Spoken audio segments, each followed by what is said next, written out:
इस जगत में तुमने अगर कोई भी चीज पकड़ ली, धन पद प्रतिष्ठा, तो तुम द्वारपालों में उलझ गए।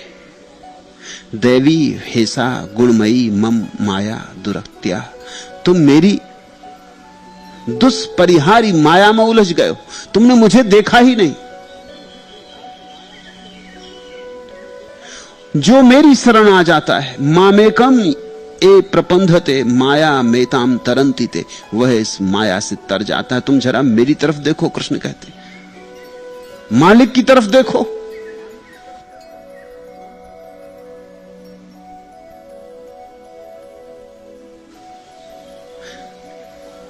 तुम उसकी साधारण शक्तियों में उलझ गए हो। शक्तियों के मूल स्रोत की तरफ देखो, उसकी शरण आ जाओ। तुम ऐश्वर्य में उलझ गए हो, ईश्वर की तरफ देखो जो सारे ऐश्वर्य का मूल स्रोत है। उसके चरणों में गिर जाओ। उसके चरण में गिर जाने का नाम अनन्य भक्ति।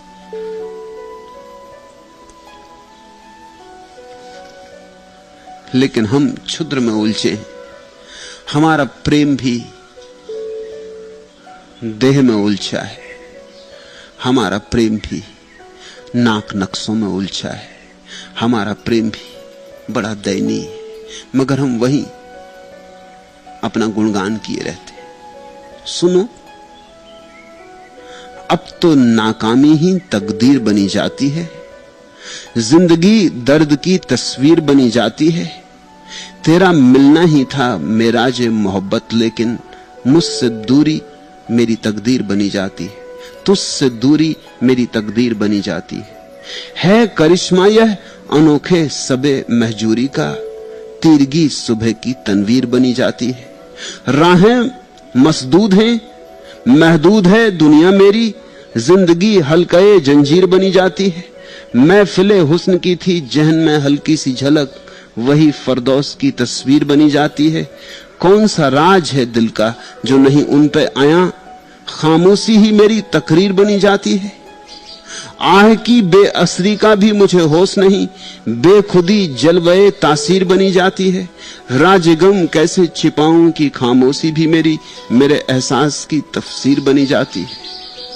साधारण प्रेम को लोग इतना गुणगान करते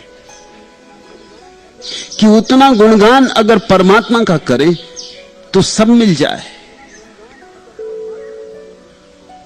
कोई किसी की आंखों का दीवाना हो गया है, कोई किसी के नाक नक्श का, कोई किसी के बालों के ढंग का, कोई किसी के बोलने की शैली का, कोई किसी की आवाज का, कोई किसी के चलने का, उठने का, बैठने का, कोई किसी के रंग का।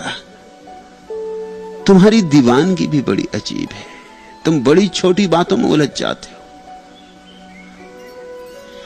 और नाक कितनी ही सुंदर हो और ओंठ कितने ही रस भरे मालूम होते हो, सब मिट्टी है और सब मिट्टी में ही गिरेगा और मिल जाएगा। सब मिट्टी से ही उठा है और सब मिट्टी में गिर जाने वाला है। और इस सारी मिट्टी के खेल के बीच परमात्मा भी छिपा है, मगर तुम बाहर बाहर ही भटक जाते हो, तुम द्वारपाल में ही उलझ जाते हो। तुमने जब किसी सुंदर स्त्री के मोह में अपने को बंधा पाया या सुंदर पुरुष के मोह में बंधा पाया, तब तुमने याद भी किया है कि तुमने उसके भीतर छिपे परमात्मा को देखा या नहीं। फिर अगर तुम दुखी होते हो तो आश्चर्य नहीं है, और अगर तुम्हारा प्रेम जंजीरें ढाल देता है तुम्हारे लिए तो आश्चर्य नहीं है, और अगर तुम्हारा प्रेम तुम्हारे लिए दुख के न मालूम कितने कितने उपाय ले आता है तो आश्चर्य नहीं। मूल भूल हो गई, तुमने मालिक को नहीं पहचाना, तुम केवल मालिक के कपड़ों से उलझ गए। परमात्मा का ये सारा जगत उसके वस्त्र है, उसकी अभिव्यक्ति है। तुम इसी में मत खो जाना। यह अभिव्यक्ति सुंदर है, मगर उसके मुकाबले क्या जो इसका मालिक है।